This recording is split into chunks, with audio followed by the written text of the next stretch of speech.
திருச்சி தேசிய நெடுஞ்சாலையில் சாகசத்தில் ஈடுபட்ட இளைஞரின் இருசக்கர வாகனம் பறிமுதல் செய்யப்பட்ட நிலையில் போலீசாரின் விசாரணைக்கு பின் வாகனத்தை பாதுகாப்பாக இயக்குமாறு சம்பந்தப்பட்ட இளைஞர் சக இளைஞர்களுக்கு அறிவுரை வழங்கியுள்ளார். சமயபுரம் ரோட்டில் 2 கைகளை விட்டு சென்றவர் வீடியோ எடுத்து சமூக வலைத்தளங்களில் போட்டு பெரிய நியூஸாக பரவிவிட்டது. இதில் என்னை சமயபுரம் காவல்துறையினர் என்னை கைது செய்து வழக்கு பதிவு செய்துவிட்டார்கள். இனிமேல் எது செய்தாலும் ஹெல்மெட் அணிந்து கொள்ளுங்கள், இந்த மாதிரி தவறு எதுவும் செய்ய வேண்டாம் என்பதை தாழ்மையுடன் கேட்டுக்கொள்கிறேன்.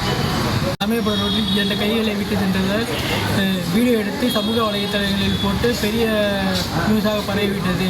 இதில் என்னை சமயபுரம் காவல்துறையினர் என்னை கைது செய்து வழக்கு பதிவு செய்துவிட்டார்கள். இனிமேல் எது செய்தாலும் ஹெல்மெட் அணிந்து கொள்ளுங்கள், இந்த மாதிரி தவறு எதுவும் செய்ய வேண்டாம் என்பதை தாழ்மையுடன் கேட்டுக்கொள்கிறேன். சமயபுரம் ரோட்டில் 2 கைகளை விட்டு சென்றவர் வீடியோ எடுத்து சமூக வலைத்தளங்களில் போட்டு பெரிய நியூஸாக பரவிவிட்டது. இதில் என்னை சமயபுரம் காவல்துறையினர் என்னை கைது செய்து வழக்கு பதிவு செய்துவிட்டார்கள். செய்திகளை உடனுக்குடன் தெரிந்து கொள்ள உடனே சப்ஸ்கிரைப் பண்ணுங்க.